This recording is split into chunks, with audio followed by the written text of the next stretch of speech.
Basically, what this Federal Reserve has done, taking money from the 99% of people who are harmed by inflation and blowing up another asset bubble. The non-productive part of the economy is taking from the productive part of the economy and saying, we're producing $1.80 of benefit for every dollar we steal from you. What we really have now is a 5 or 6% inflation target. We should be concerned about the fact that more than half the world's population is looking for an exit for the dollar. And if we go back to the first quarter of 2022, the Biden administration basically stole hundreds of billions of dollars of Russian dollar-denominated assets. What happens when we get to the point where the only thing we export is dollars? It's not a sustainable situation. China has just basically exercised influence over U.S. trade policy by saying you can't have these things that, they have almost a near monopoly on. You can take entire U.S. industries offline.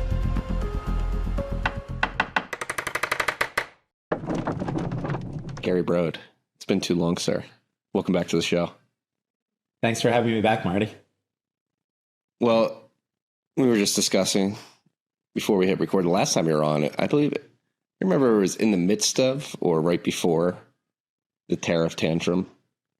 And regardless of whether it was right before or right during, I think your call was pretty prescient, is that this is going to take time to see the sort of ramifications of a shift in trade policy toward tariffs to play out. And so we've had about 6, 7 months now of the implementation of the tariffs.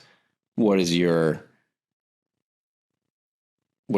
thoughts on how this has played out so far as it pertains to tariffs specifically? So, back when, we had Independence Day roughly 7 months ago, something like that. What I said at the time was this is not going to be the disaster people think it is. You had all these fiat economists screaming, oh no, we're going to have horrible inflation. It's going to crash the economy.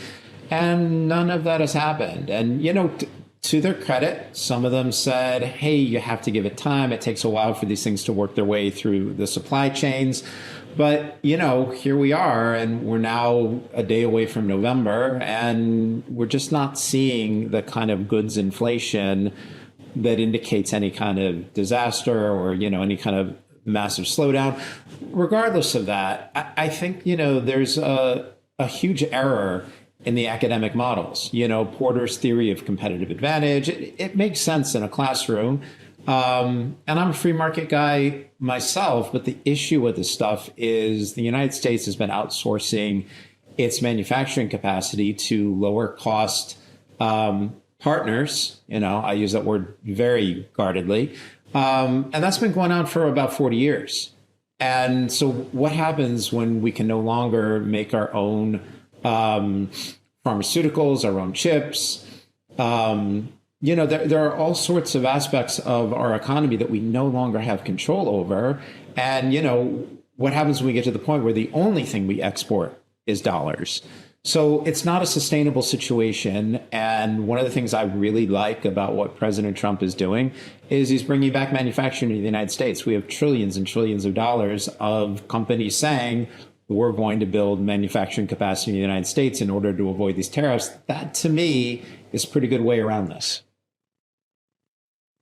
And touching on the point of it's going to take time to really see the full ramifications of this policy shift, when do you think we'll be in the clear? Do you think we're in the clear now in terms of understanding the effects of tariffs? Is it going to be a 12 to 18 month sort of window where it's like, okay, we're in this period where we're adjusting and we'll have clear information once we get a year and a half out? Or is it safe to say now that this is moving in the right direction? We should be leaning in harder.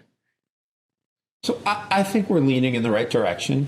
It'll be interesting to me to see if the fiat economists who are screaming that this will be a disaster, but saying it's going to take a little time, we'll get CPI data and we'll get like PMI manufacturing data over the next couple of months. And it'll be interesting to me to see if there is no gigantic spike in goods inflation, if they'll just admit we got it wrong. And if you take a look at, the history on this stuff, one of the ways that the academic theories have gotten it wrong is people do substitute for different goods.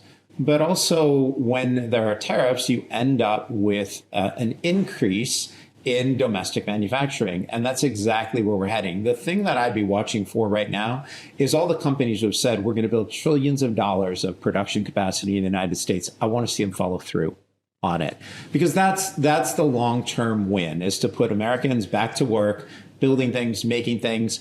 And I get that I sound, like a 1980s and 1990s, Reagan commercials saying that, but there is something to it. And outsourcing all of that, to Asia or to Mexico, that's, again, not sustainable. It's not something that I want to see happening long term. We're at a situation right now where China has just basically exercised influence over U.S. trade policy by threatening to withhold, certain things that we need. Yeah, do we really want to be at their behest? I think that's not a good place for us to be. Yeah, it's been a topic on the show for the last few weeks, is the posturing between the U.S. and China, particularly around rare earth metals.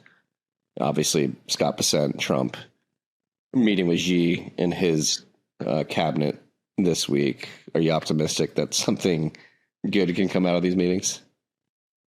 Yes and no. I think short term, first of all, they've said, we're going to come to an agreement. And the smart money was always on them coming to an agreement, because it's in both sides' interest to do that. The thing that I think this particular White House understands, and I wish, more Americans understood, is China's viewing this as temporary, right? The thing that they were using as leverage is access to rare earths, which we need for things like technology, auto manufacturing. You want EVs, we're going to need those. And a lot of our weapon systems require that. Advanced weapon systems, you need these kinds of things. So China, by saying you can't have these things that, they have almost a near monopoly on, you can take entire U.S. industries offline.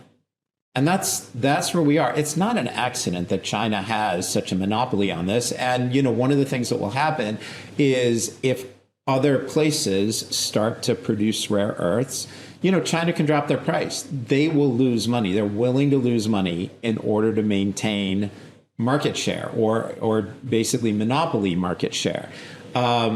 This is not an accident. And so, I think China views what's happening here. We'll have an agreement, but they view it as temporary while they continue to build strength in areas where we're going to need them. And if the United States doesn't understand that we need to build our own capacity, again, in rare earths, in pharmaceuticals, in semiconductors, these kinds of critical industries, without that, we're going to be in trouble. Because what are we going to do when we don't have something to negotiate with? Yeah. And that's China this year, particularly with the sort of rare earths, the tariff saber rattling between the U.S. and China. And then I'm sure you've noticed, but the sort of shift towards this alternative settlement network by putting a lot of gold, registering a lot of gold on warrant at the Shanghai Exchange and beginning to broker deals with other countries to settle trade deals in yuan that can easily be reconverted into gold because they're putting all this gold up.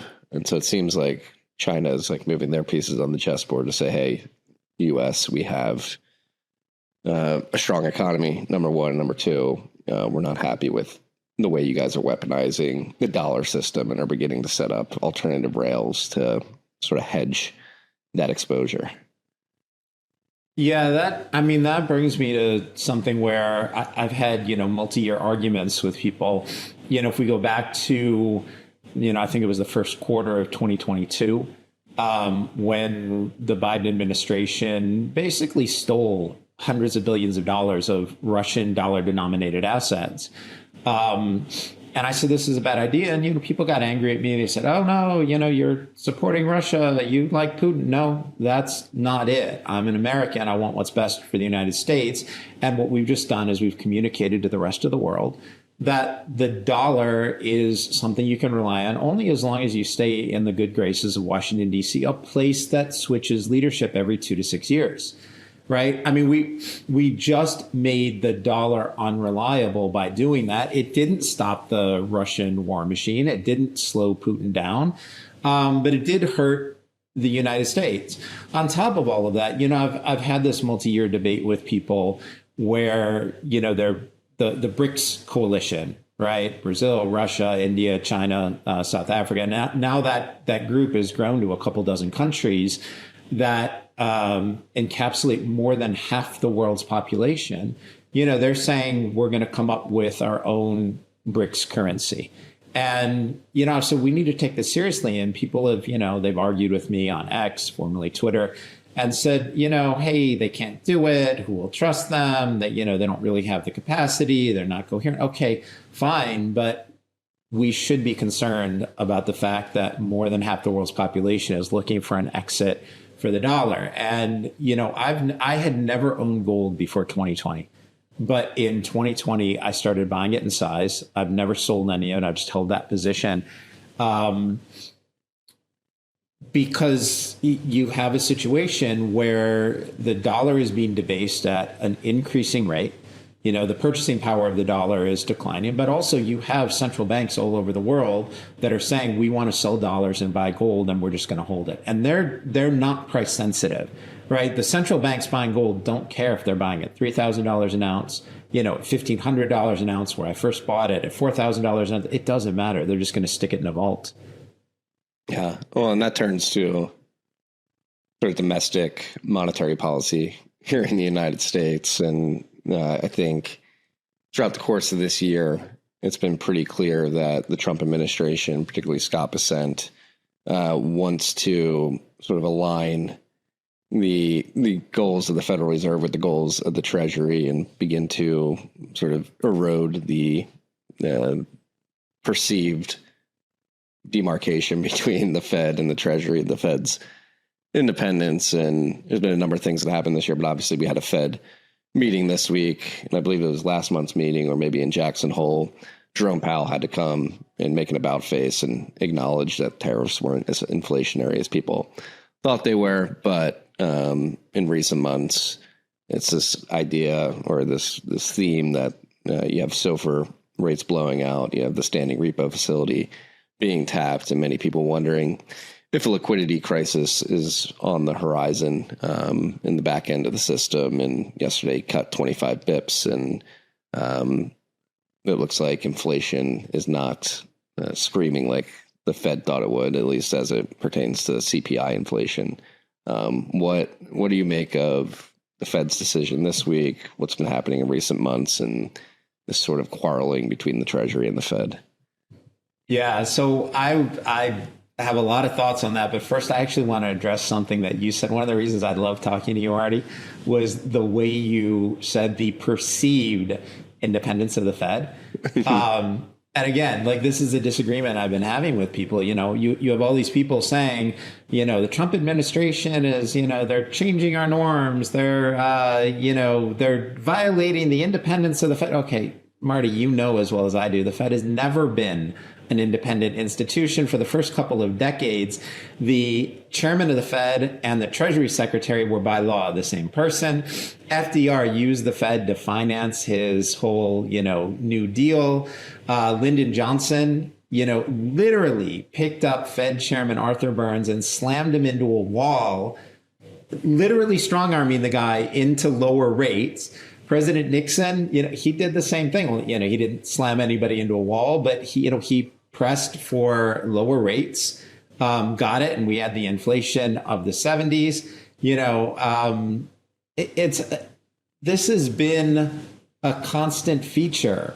I'm on team and the Fed, but we have never had a politically independent Fed, and every president, whether Democratic or Republican, has always wanted a Federal Reserve that would give them easy money policies so they can juice the economy. Every president wants to point to lots of economic growth, even if it's meaningless nominal growth, right? It's why Washington spends so much money right now. They can all say, look, while they're stealing, they can just say, look, we have GDP growth. Well, is it really?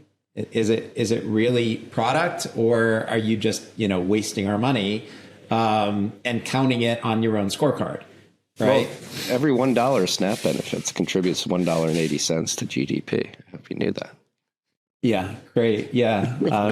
I'm glad to know that. Yeah, the government multiplier. That is, if you think about it, that is one of the most incredible examples of a psyop I've ever seen, where the government, which even when it's effective is not efficient, is trying to convince us that every dollar they take from us, every dollar they take from the productive private economy and spend on their own prerogatives somehow leads to more benefit for us than we would have produced ourselves.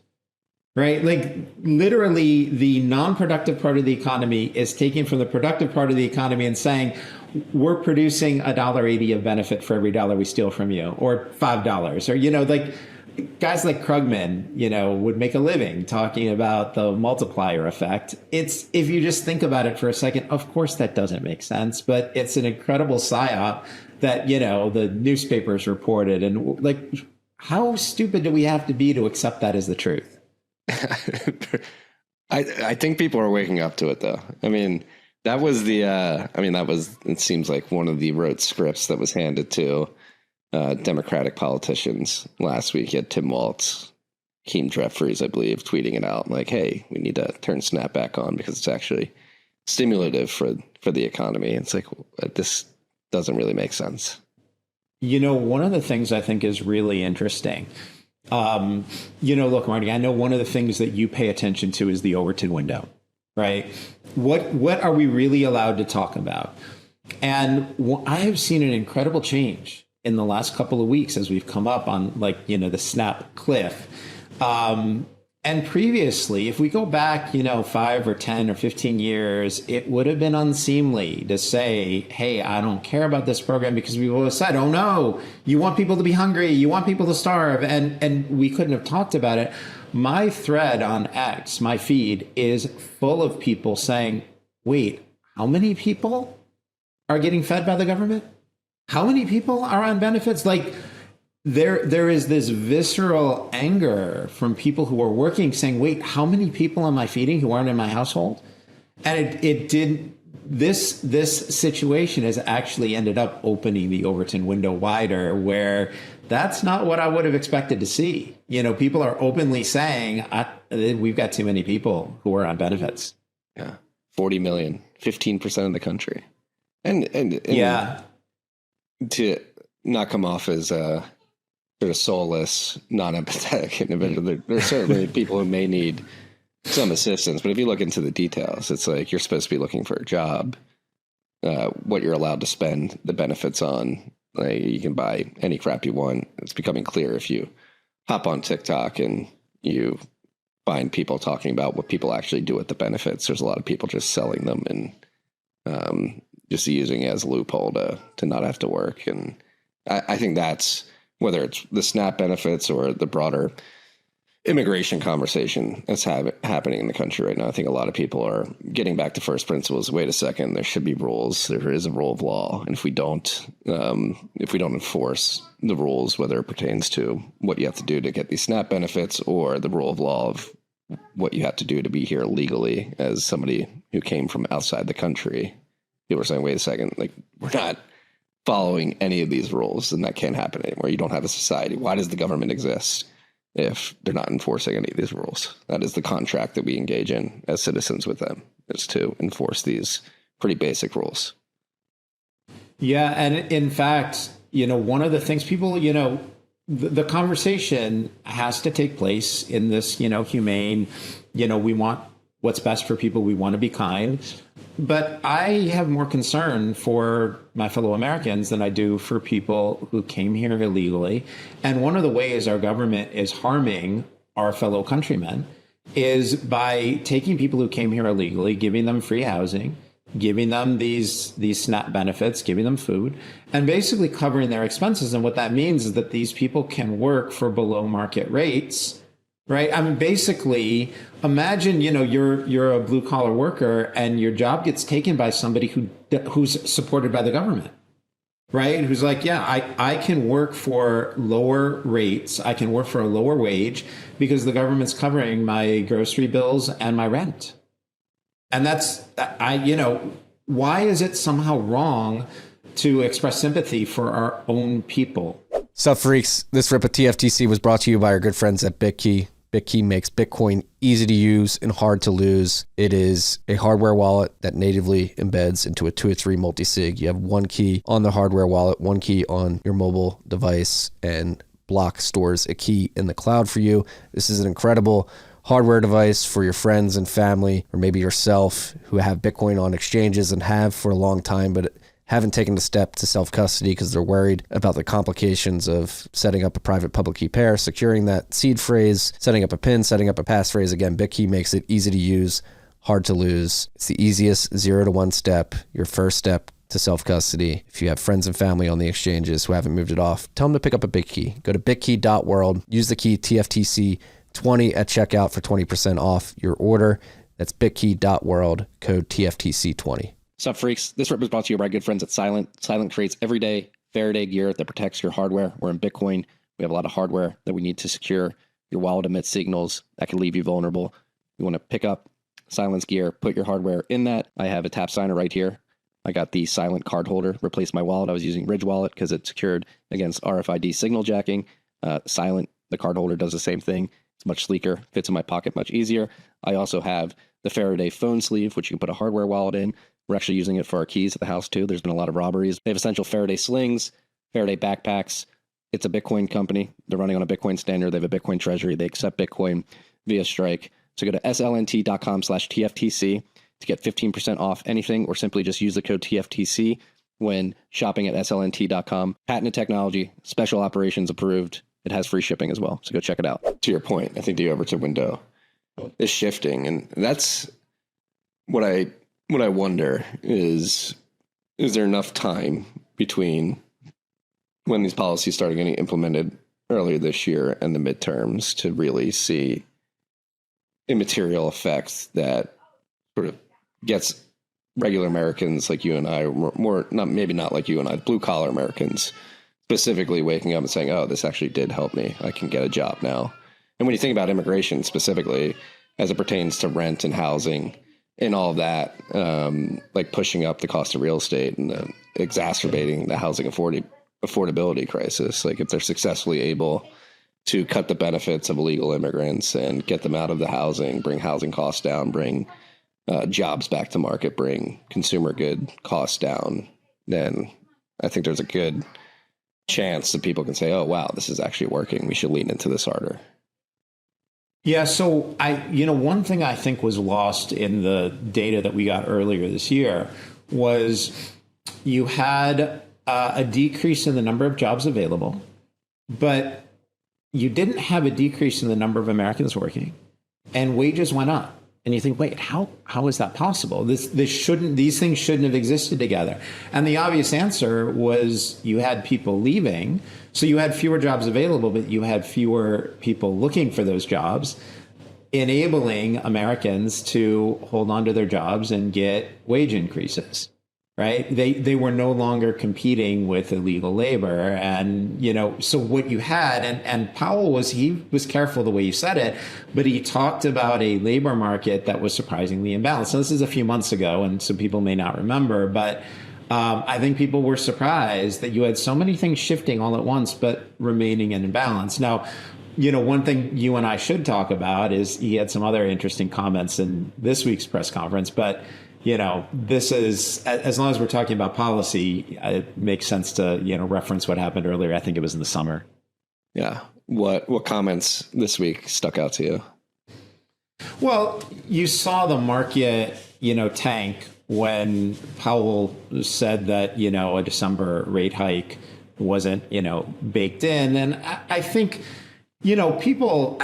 Anybody with a brain would have said, well, there's no universe where Powell would have actually said, yeah, we're planning a rate cut for December as well. He was never going to say that.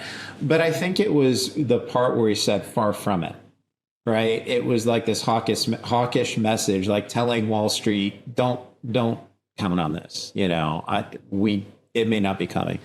And, people got really worried about a hawkish Fed. My take on it was very different. And I know you read the piece I put out on it.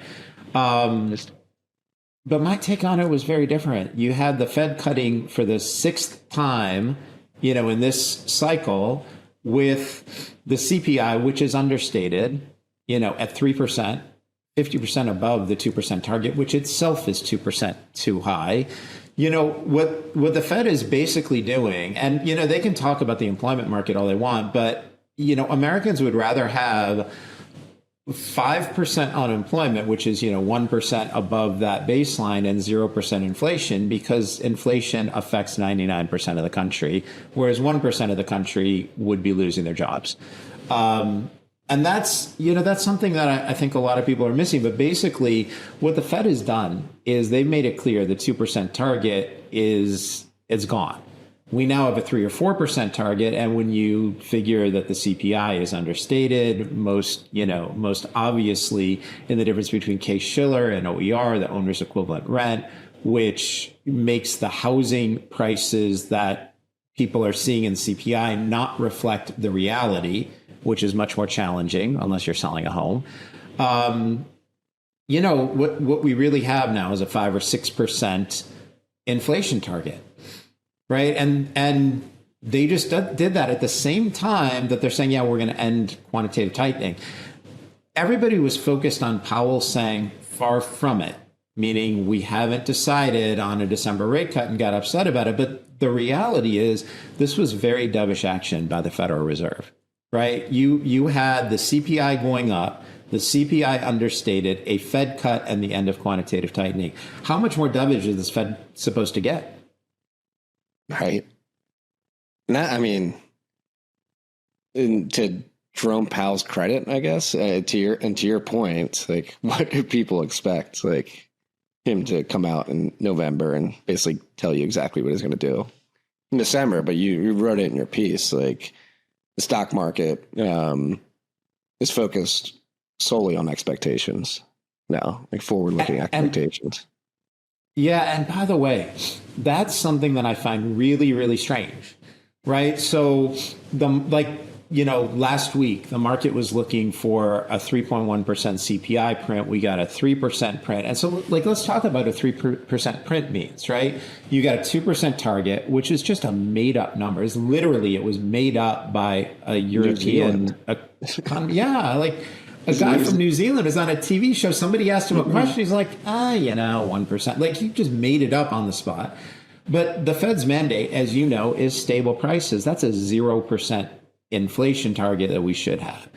Okay, so they're going for the 2% target, which is not right. It's just made up, but fine. But we've been above that since the beginning of, it's been 5 years, right? Since early 2021. It's been 5 years, right? And they cut, but you saw people the week before when we get this CPI print, it's below expectations. Right. So instead of 3.1%, we got 3%. It's below expectations. Powell has to cut. Why? Why? The absolute number is still too high. Right. It's people are using buy now, pay later for their groceries because inflation is too high, because the cost of groceries is not up 1 or 2% like the Bureau of Labor Statistics tells us it is. Right. People aren't financing burritos because they're doing it because a burrito and a Coke is $20 or $18, whatever it is. Like, people are suffering from inflation, and the Fed just reduced rates, right? And Wall Street is saying they have to reduce because our expectations were 3.1%. I follow the logic, but I don't agree with it. Yeah. And excuse me. Coughing, number one, but number two, looking for I forget, it was the head of one of the banks. I thought it was Citibank, but I can't find the clip. But essentially, we're getting to the point where the bankers are admitting that, like, because you have this sort of dislocation between the stock market hovering around all-time highs and the real economy, if you will. And it was the first time I've ever heard a bank executive explicitly say, I think people are flowing into equities to escape or outpace inflation. Like, equities are explicitly being used as an inflation hedge or not. People aren't going into index funds because they think the the financials of the companies within that index are producing value and they're being productive companies making a profit, and that may spit off dividends. It's like, no, we need to escape this inflation, so we're just going to push all of our money into the stock market.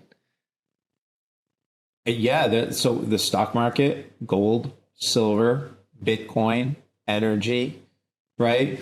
I mean, basically what this Federal Reserve has done is they are taking money from the 99% of people who are harmed by inflation and blowing up another asset bubble. So, like, what are you going to do? I have a no black pill policy, which I put into writing this week. Like, I don't like it, but I'm not going to complain about it or whine about it or be upset about it. I'm just going to own the things that are going to benefit from more long-term inflation.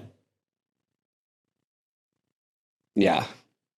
Well, and we're at this weird crossroads too, where people escaping into equities to escape inflation, but then you have this sort of AI theme in the background too, and there's this idea that we need stimulus to be able to invest in the infrastructure that can manifest what many believe to be the holy grail, productivity gains, and not only that, but an arms race against China to be the dominant AI player in the world. And so you have that sort of external force implicitly begging for more liquidity so that they can go build out this infrastructure. And then not only that, but then you obviously have the effects of the productivity gains from artificial intelligence, if they're real, which I think they are to an extent right now and could grow stronger moving forward, and that effect on the jobs market and the economy overall. Like it seems like an interesting variable that's been added to the mix in the last 2 years.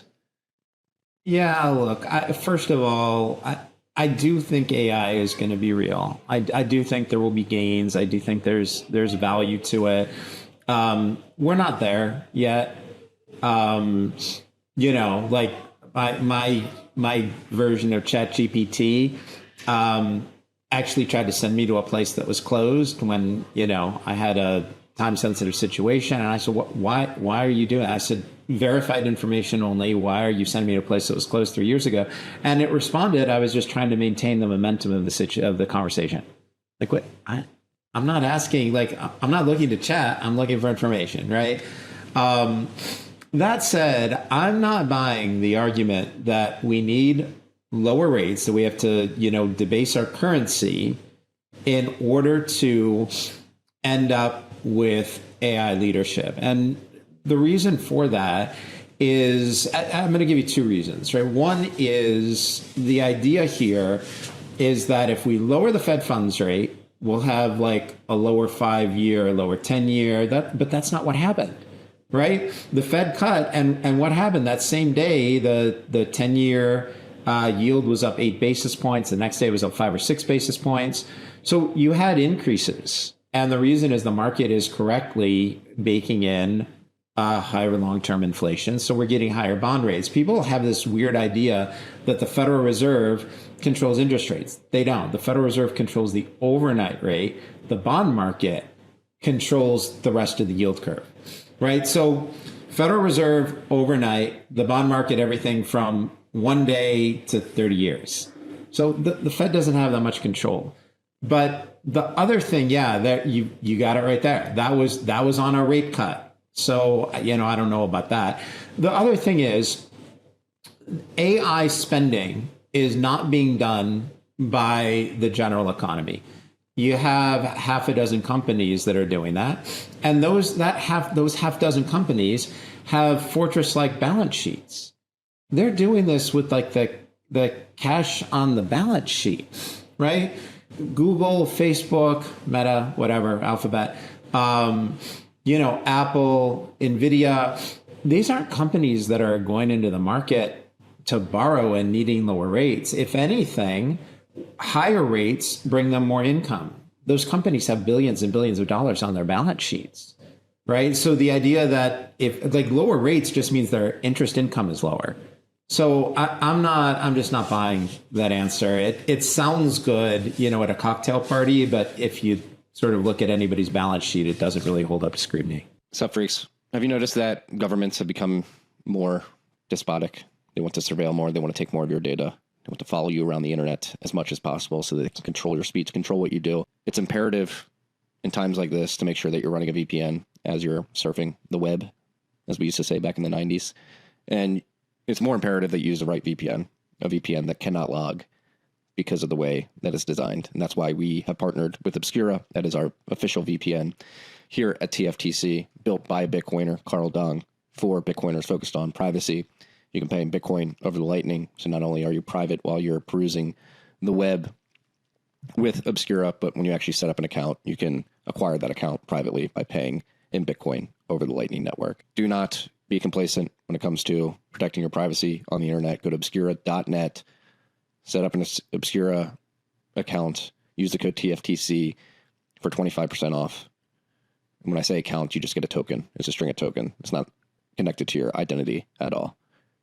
Token sign up, pay with Bitcoin, completely private. Turn on Obscura, surf the web privately. Obscura.net, use the code TFTC for 25% off. What's up, freaks? Bitcoin's market cycles tend to follow the same old pattern: parabolic spikes, brutal crashes. This time is measurably different. The Bitcoin check from Unchained and Check on Chain shows how the 2023 to 2025 cycle has permanently reshaped Bitcoin's market structure. Inside, you'll find why volatility has collapsed, why ETFs have anchored new 5- and 6-figure price floors, and why long-term hodlers remain firmly in control. Download now, and you'll also get access to the online event featuring James Check. Bitcoin has crossed the Rubicon. Get the report at unchained.com/TFTC. That's unchained.com/TFTC. And so, with all this in mind, how do you think people should be positioning themselves? Never doom.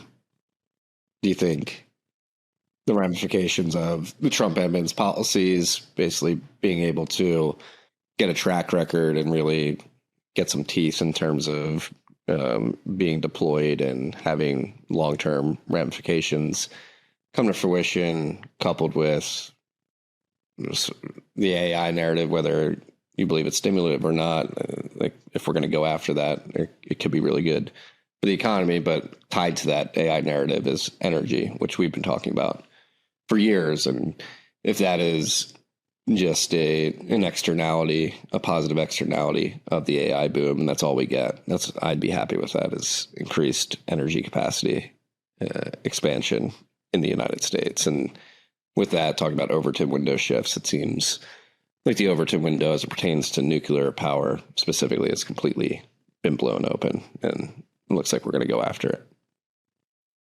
Yeah, that's definitely where we're heading. I've been doing a lot of calls in that area, and that's the way I'm playing the whole AI thing. And look, congratulations to the people who've owned NVIDIA for the last few years. They've done incredibly well, but we're also at the point in the show where they're creating their own revenue, right? They're sending money to their customers that has to be used to buy their products. Right. And this is the kind of thing that, you saw with Cisco 25 years ago. So, that's something that we're seeing right now. And, I think that's a potential issue. There's certainly huge demand for their products, but they're financing their own customers. And that's a gigantic potential problem. The way I've been playing it is on the energy side. Because some of these individual contracts actually require, some of them require 8 gigawatts of power or 10 gigawatts of power. And if that's the case, that's multiple Hoover Dams worth of power, worth of energy. Where is that going to come from? Because we don't have it. And so the way I've been playing this is on the energy side. I own huge amounts of uranium. And that's, because I'm a believer in nuclear. I own, an SMR company, small modular reactors. I think that's the direction all of this has to go. And, it takes 10 to 20 years to build a Gen 3 big nuclear reactor like, Homer Simpson works at on The Simpsons. But, these SMRs can be built in factories and rolled out and located very close to populations. There's no meltdown, there's no kind of like Chernobyl or 3 Mile Island possibility with these. A core can be replaced when that has to be refueled. But there's no dangers, no radiation issues. So I think that's where all of this has to come from.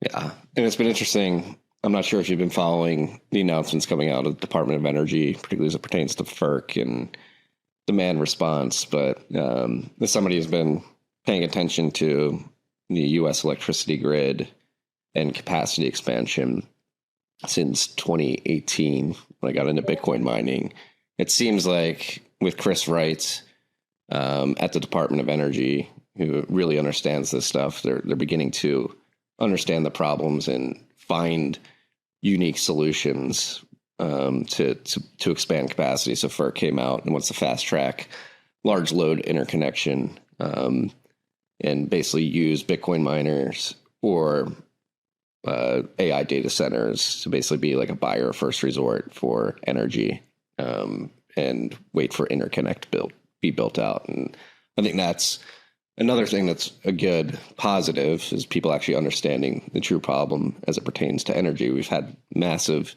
capacity expansion in the U.S., particularly in ERCOT and other parts of the country as well. But we've been lacking on transmission and interconnects. And I think the administration and the market more broadly is beginning to realize, like, okay, we are beginning to get our legs under us and remember how to build out an energy system and how to prioritize. And to your point about small modular reactors, I've literally been beating this drum for like 5 years now, which is like plop down the reactor, mine Bitcoin with it, build out transmission, connect it to the grid, and then rinse and repeat. It seems like that is the express intent of this administration and organizations like FERC right now. Yeah, I completely agree with you. And one of the things that's really interesting, at least as it relates to Bitcoin mining and AI data centers, is we actually don't need to build transmission, right? What I think what we're going to see is one of two things. Either individual companies like Google will literally buy their own SMR and build a data center next to it, and they don't need to hook it up to the grid, right? Just go from there. The other thing that we're seeing, like in Pennsylvania right now, is some of these big tech companies are buying power from the independent power producers, and they're hooking in, basically behind the meter. And so some of that is going to stop because it's getting expensive for Americans who just want to run an air conditioner. And, they're saying, wait a minute, I'm competing with Facebook or, Google for my power, and they can outbid me, and I don't like this, and it's going to lead to problems. But, what can be done is, because a lot of these places are already zoned for energy, and in some cases nuclear, you put an SMR on or near the site and just hook in, behind the meter, and you can go from there.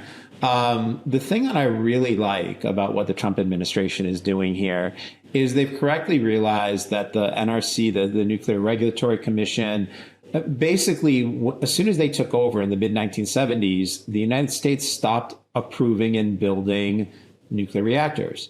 Over the last 50 years, we have closed more nuclear reactors than we've built.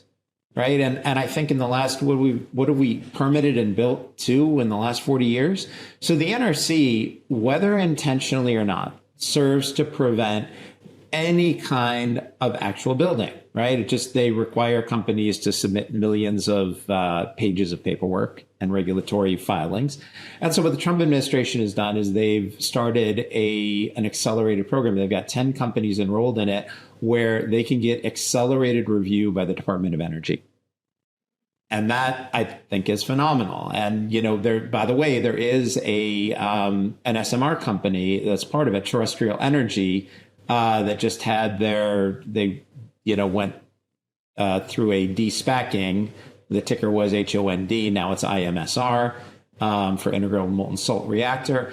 But, you've got these companies that are saying, wait a minute, let's do the accelerated DOE review and not get stuck for another 40 years not building power plants. How profound is that in your mind? Like, how, if we get a few of these SMR companies going through the accelerated review successfully, they begin plopping these down, like, how transformational transformational do you think that could be for the energy sector in the U.S.? I think it's enormous. I mean, look, before the NRC, we built more nuclear plants than anybody in the world.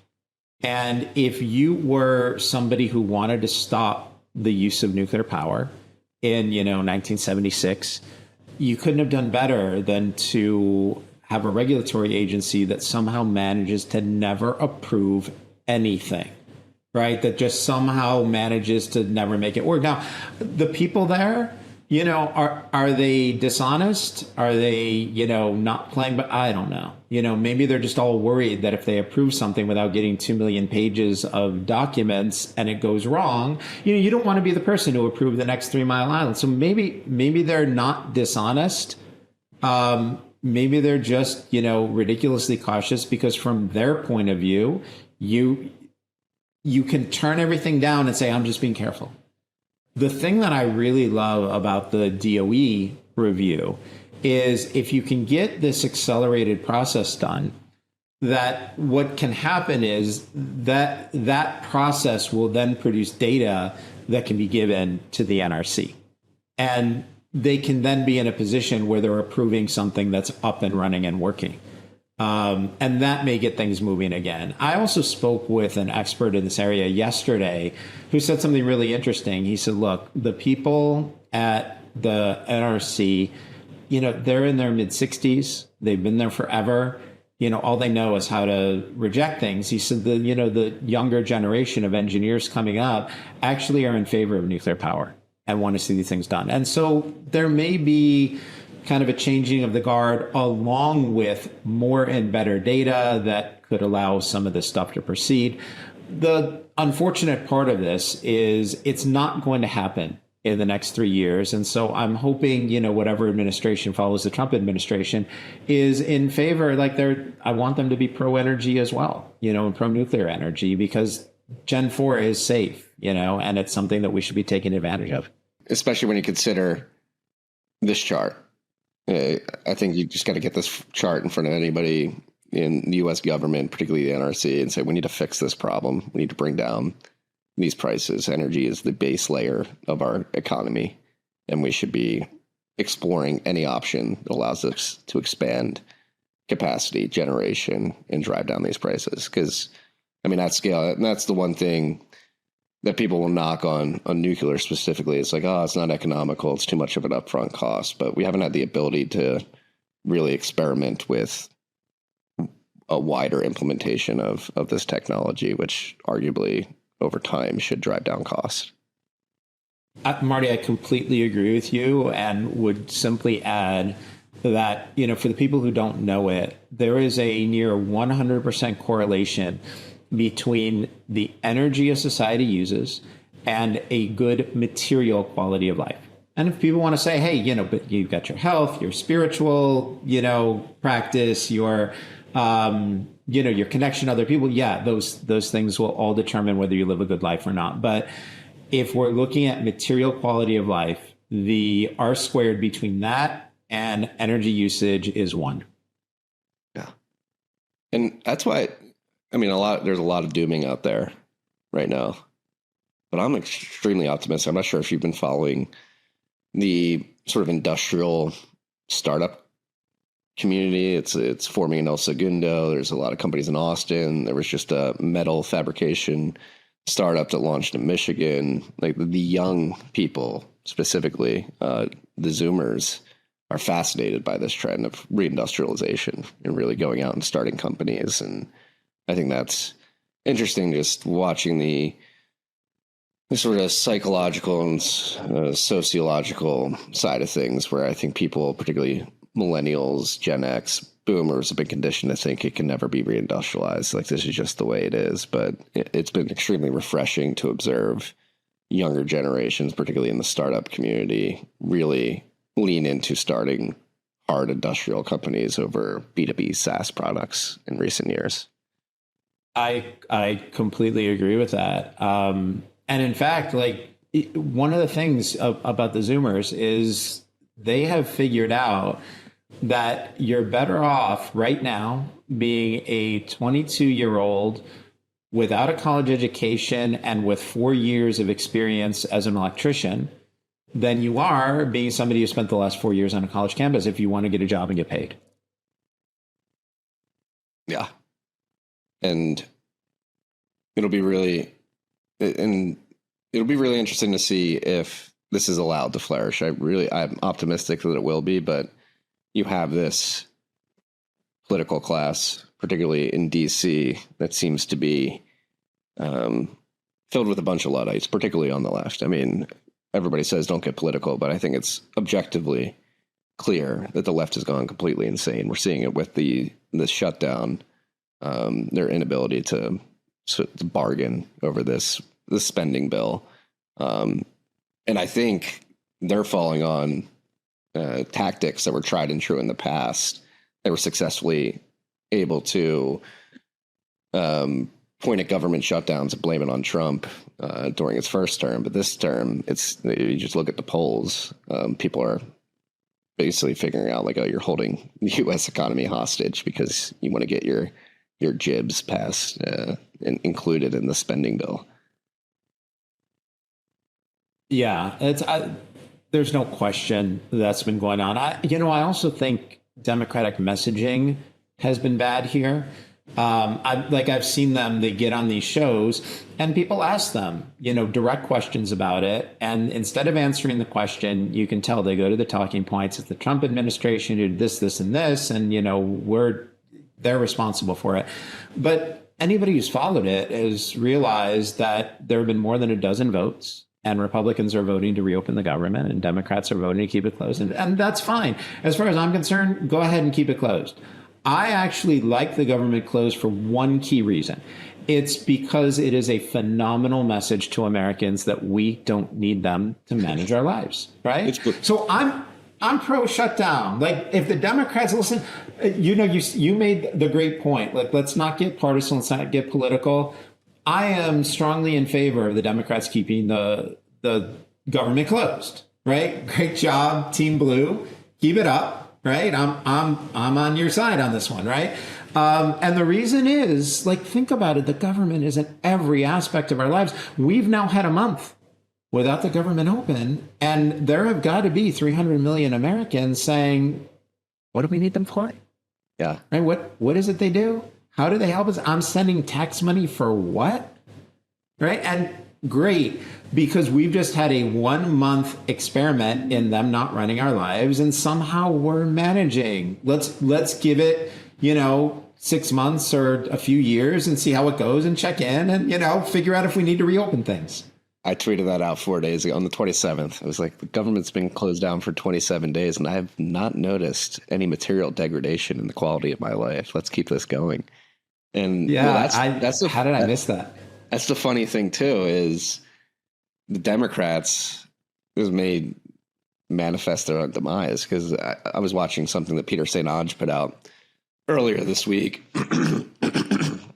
And apparently mechanically, if this goes on for long enough, you literally have to start firing the furloughed workers completely. So you could see at least 1/3 of the federal government workforce get fired if this goes on, I believe, past January.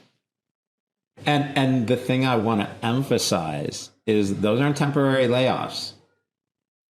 That's not temporary. Those are permanent workforce reductions.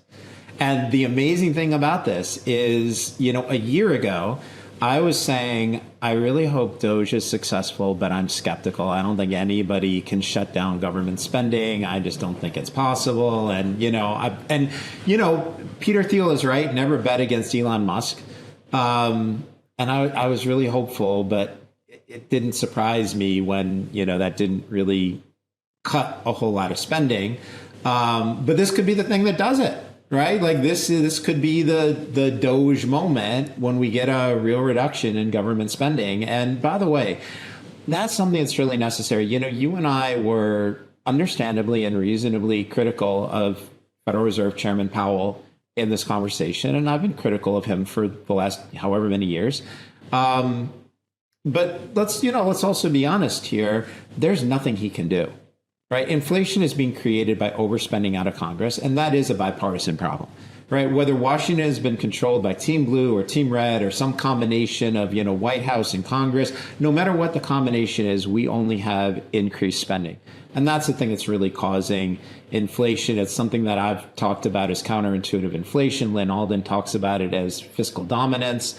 But there's nothing Powell can do to stop that. There's nothing he can do to stop inflation. And so, we should throw him a bone on that. But this is really the fault of Congress. So if they're out of session, at least they can spend more. Yeah, it's cautiously optimistic because right. Because I mean, unless you're marching in a No Kings protest, I think your average American is looking at this and saying what you said earlier, like, yeah, do we really need this? What are we paying for? And so, Marty, you and I agree that it's the Democrats keeping the government closed. Should I post on X, Marty Ben has just endorsed Democratic policies? Yes, as long as not New York Democratic policies. If it's federal Democratic, well, and it's interesting, like, we've got wins there, but then you have this sort of emerging sort of socialist populace, particularly in New York City with Mamdani coming to. It seems inevitable that it will come to power in a couple of weeks here, and it's this weird sort of manifestation of this overt democratic socialism in the financial hub of the world. And it is scary, to be honest, that there are a number of lemmings out there who will take this guy's sort of campaign speech as hook, line, and sinker and think that they can actually impose socialism on the United States' largest city and have good outcomes. But I think that's something we need to keep an eye on moving forward. And that's what I've been thinking of, like, how do you really cut through that narrative? Like, this has never worked throughout history wherever it's tried to be implemented. We should not be doing that anywhere in the United States, particularly the financial hub of the world. Well, we've seen the same party and the same policies in every major city in the United States, and living conditions in those cities continually gets worse. But the people there keep voting for the same policies. So, the truth is, anybody who knows any history knows that socialism or communism or redistribution, it doesn't work. And everybody says, oh, we just did. It wasn't real communism. Yes, it was. It doesn't work. It's not going to work. Unfortunately, every generation needs to learn that lesson through hard experience. It's available in books, but that requires, reading something longer than a TikTok video. And, people don't want to do that. Okay, fine, then they're going to learn. And the thing that is really amazing to me, as somebody who lived in New York City, who lived in Manhattan and worked in finance for 25 years, all these people who say, the rich aren't paying their fair share. Okay, well, one, nobody ever defines fair share. The beauty of fair share is everybody's in favor of fair, but it's never specific. But more importantly, the tax base of New York is a very, very small number of people. The top 1 or 2% of taxpayers there are highly mobile. They run finance firms. They can pick up and leave, right? And by the way, they don't have to move to Florida. They don't have to. They can move to Connecticut. They can go to Greenwich. They can go to Westchester. They can go to Long Island or New Jersey. Like, they don't have to pick up and have all of their employees move. They literally just need to go one county over in any direction. And New York has just lost its entire tax base. So, none of this is going to work. I own a home in Connecticut. We're expecting a flood of refugees and much higher property prices. And it looks like there's a good chance that New Jersey could get a Republican governor in a couple of weeks. Think about how incredible that is. Right? Virginia, New Jersey, like, they're getting tired of seeing these policies. They're willing to try something different. The thing that worries me, Marty, is, so we've been very critical of the left in this conversation, and reasonably so, rightfully so, right? I endorse everything. I said everything I said. I stand behind it. But one of the things that does worry me is Republicans run for office saying, we're the party of fiscal sanity. We're going to get things under control. You know, we're not going to be the party of tax and spend, and we're going to do things that make more sense, right? We're the adults in the room. But they don't actually do it, right? They're lying. Republican Team Red, when they're in charge of Washington, they don't cut spending. They talk about it, but they don't actually do it. And so, we correctly criticize Democrats as being horrible communists, but we should also criticize Republicans as being liars because they spend like Democrats. It's a bipartisan problem. Yeah, it really is. And hopefully the government shutdown doesn't give either of them the ability to lie. I think it's incredible that if we could get you elected to the Senate, you'd be voting with the Democrats right now. This is fascinating. I'm very optimistic right now. And I guess to wrap this up, you have a deal for the listeners of the show for deep knowledge investing. If you use, I'll let you explain it. Yeah. So if you go to deepknowledgeinvesting.com, there's a subscribe now button in the top right if you're interested. So, what we're doing there, I talk about macro stuff like this all the time, but, I also have my own portfolio up there. And, whenever I have a new idea, I write it up for subscribers and explain how I'm investing and why. And because the important thing is, you and I, we've just complained about a lot of stuff, but I'm investing in a way to take advantage of all these things that you and I don't like. And so for people who want to take advantage of that, just click, the subscribe now button. And we have a coupon code for your people. It's TFTC 21. And that gets you guys 21% off of a paid subscription, whether you do monthly or yearly. Well, I appreciate you offering that to our audience. I mean, I think you're one of this audience's favorite recurring guest over the last couple of years. The YouTube comments are always clamoring for me to bring you back on more consistently. And so I'm sorry it took us 6 months to catch up, but I'm glad we did. And not only that, it's on Bitcoin White Paper Day. It's the 17th anniversary of Satoshi Nakamoto releasing the Bitcoin White Paper. So, Marty, I'm going to tell you, Bitcoin is my largest position because I bought a medium-sized position and then didn't sell. It just became huge. And the one change I made. So I bought in 2020 when it was 15,000, runs up to 64,000, comes back down to 15,000. I didn't get upset. I didn't lose sleep. I didn't worry. I just bought more. I think we're sitting pretty now, hovering at 110. Yeah. So I saw somebody, saying, do you think it hits 100,000 first or 150 first, or, is the next 10,000 or 20,000 up or down? And I don't know the answer to that. But somebody asked me the other day, do I think it'll hit 1 million? And I said, yeah, absolutely. And a friend of mine said, I want to buy Bitcoin, but I think I missed it. And I said, you didn't miss it. He said, how do you know? And I said, well, do you think Congress is going to stop overspending? No. Do you think they're going to stop debasing the dollar? No. Then you're not too late. We're all going to be billionaires one day in dollar terms. Well, yeah, it's that old Saturday Night Live Jimmy Carter thing. Wouldn't you like to have a $6,000 suit? Wouldn't you like to have a $100 cigar? Right? Not really. No. Gary, no. This has been a pleasure. Thank you for joining me on this Friday morning, and I hope you have a great night in Tel Aviv. Yeah, Marty, thank you so much. Really appreciate you having me. Always great talking with you. I enjoy these conversations. Looking forward to the next one. I as well. Peace and love, freaks. Okay. Thank you for listening to this episode of TFTC. If you've made it this far, I imagine you got some value out of the episode. If so, please share it far and wide with your friends and family. We're looking to get the word out there.